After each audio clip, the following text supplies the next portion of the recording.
Okay, welcome to the second tips and tricks video for writing. This time we're going to be looking at building your Lexis and what that means in the band descriptors and basically what the examiner is looking for when they're checking your writing. So these are the band descriptors as you can see here, and we're going to be talking about building your Lexis, as I said, and that is vocabulary, which a word you should know, and phrases. For example, idioms and chunks of language. We'll talk about idioms in a second, but chunks of language, these are words and phrases that typically come together. Basically collocations, and we'll be talking about collocations as well in one of these tips and tricks videos. So chunks of language are like collocations, words that typically come together. And every language has collocations or chunks of language that stick together. These can be much longer as well. So in spoken English, you could have things like how are you is a chunk of language. I am fine is a chunk of language as well. Anyway, all of this together is what's known as Lexis. Okay, now in the task 1 and task 2 band descriptors, we're going to be looking at this section here, the lexical resource. So as I said in the previous video, this text is designed for the examiners. It's supposed to be high-level English. You're not really supposed to be understanding of words like sophisticated control of lexical features. That's not designed for students to understand. But what we will be doing in this video quickly is just basically looking at what this means and what the others down below mean here. This is for band 9. If you want to get the maximum points, this is what you will be doing in the writing, parts 1 and parts 2. But some of these things here, for example, that one here is related to band 6. So anything above band 6, a candidate never uses Lexis. That's not necessary for the completion of the task. So never writes about stuff that is unnecessary. But we'll come to that in a second. So the candidate uses many different uncommon words. That's what they mean by a wide range of vocabulary, as well as idiomatic language. Let's just have a quick look at what is meant by idiomatic language. So here I've asked Chat GPT, which we'll be talking about later. It's a not brand new. I mean, it's now, as the time of this video, it's about 4 months old. An AI that helps people to do all sorts of things, and we'll be talking about it a lot in these series of videos.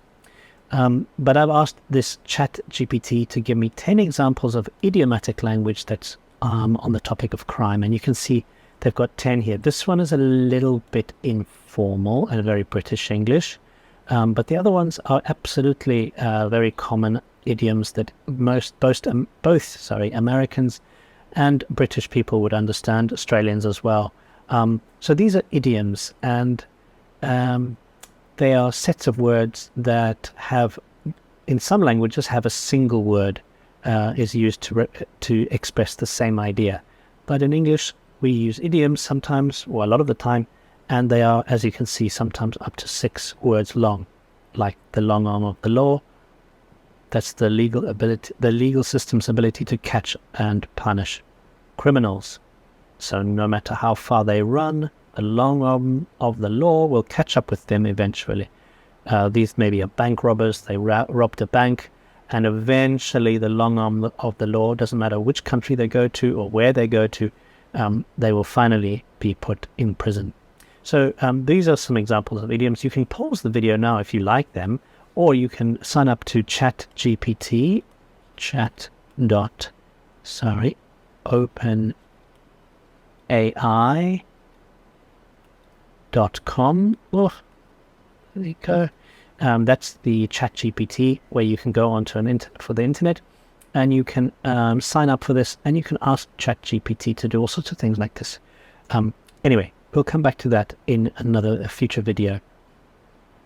And let's carry on then. So that's talking about idioms, right? So we have very many different uncommon words as well as idiomatic language. Don't be aware, however, that idiomatic language can sometimes be a little bit informal, like you saw with number 3 or number 4.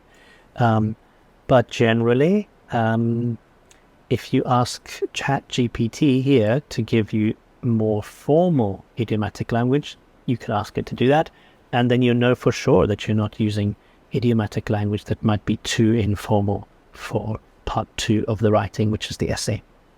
Okay, number 2, it was the candidate does not repeat keywords. Okay, so important words are not repeated.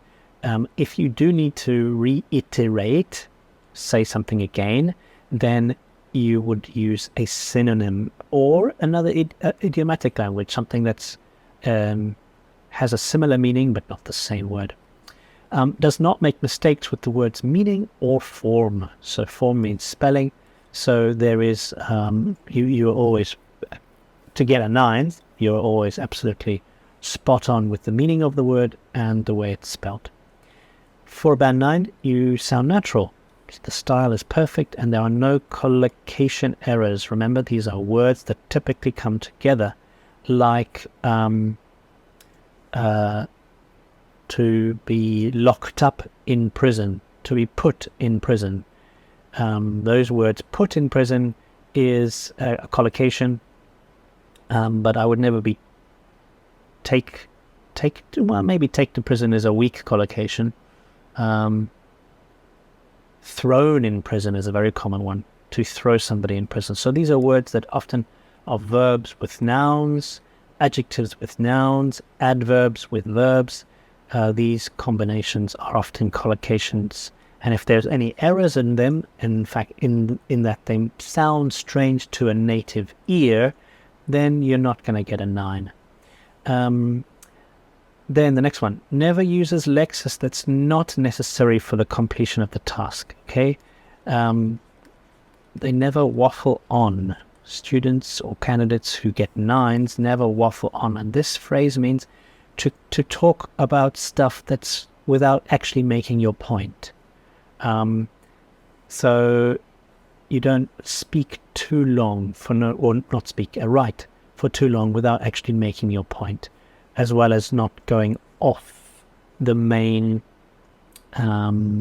topic. So if the essay was about crime, for example, then you wouldn't be talking about something completely different away from crime. Last one here, never uses phrases that seem to be memorized but not understood. Okay, so there are some students who think they can get away with just memorizing. They may be very good at memorizing from, maybe because of religious reasons, they're very good at memorizing certain phrases from religious books, for example, and then suddenly they think, well, we can just do the same thing with that in an IELTS writing exam. That's never going to work. Even if you memorize 30 different essays, the essay topic is always going to be slightly different, and if you don't get it right, then it's not going to be very good for you, and you'll never get a 9. In fact, in this band, the maximum you can get for memorized phrases is a 5. So that's why never is a very important word here. And if there are mistakes, so band 9, you can make 1 or 2 mistakes. They are very small, and they don't make it hard to understand exactly what the candidate is trying to say. Okay, so that's about it. Now let's have a look at the ways to expand your lexis. Oops. So of course this course provides some lexis building. Let's just have a look at this. Sorry, I forgot to mention this bit here. Very generally, you learn new words by spending time thinking about them. Okay, so in this course we do some lexis building, but they're only for specific tasks. So one of them is crime. You'll learn a bit of lexis on this course related to crime, because the unit is talking about crime, for example. But that's not enough. This course is designed to help your writing, but not to help your vocabulary. Okay, and that is why there is a course of mine called IELTS Step-by-Step Mastering Vocabulary. There is one with vocabulary and grammar as well, if you want to look at that. That has the same amount of vocabulary as the course dedicated only to vocabulary.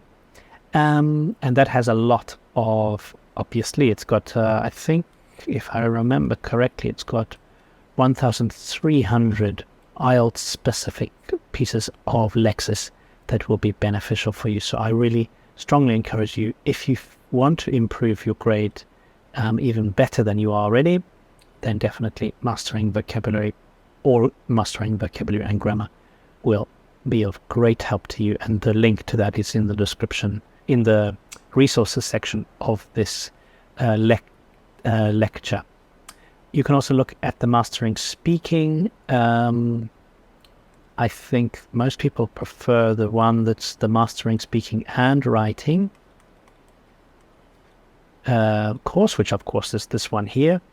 But some people have just the speaking course. And in that section, so if you're on the speaking and writing course right now, may well be, go to the speaking section and you'll see there's a lot of idiomatic phrases that come up. Although they are spoken, they may be a little bit informal. Some of them are perfectly formal enough for them to be used in IELTS writing. Okay, so look out for those as well.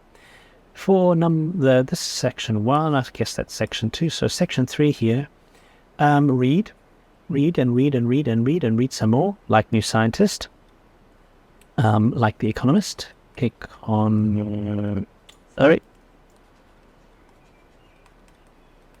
.com, nature.com. Oops, what's happening here? Oh, I'm on the arrow for some reason. Okay. Nature.com is another one. There are a few places that are very useful for you to read IELTS style texts. They're not designed only for IELTS students, they're designed for real life, but they have got some great articles that are IELTS style in nature. Obviously, if you're reading, I don't know, Harry Potter or some sort of literature, that's good, and it's good to, it's certainly entertaining. But the language that's going to come up in that is not going to be the same as what you need for the IELTS. So I think it's a good idea to have a balance if you're reading in English.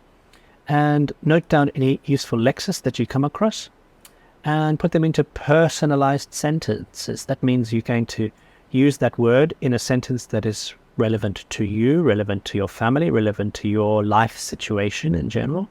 And that helps you to remember those words and to practice using them.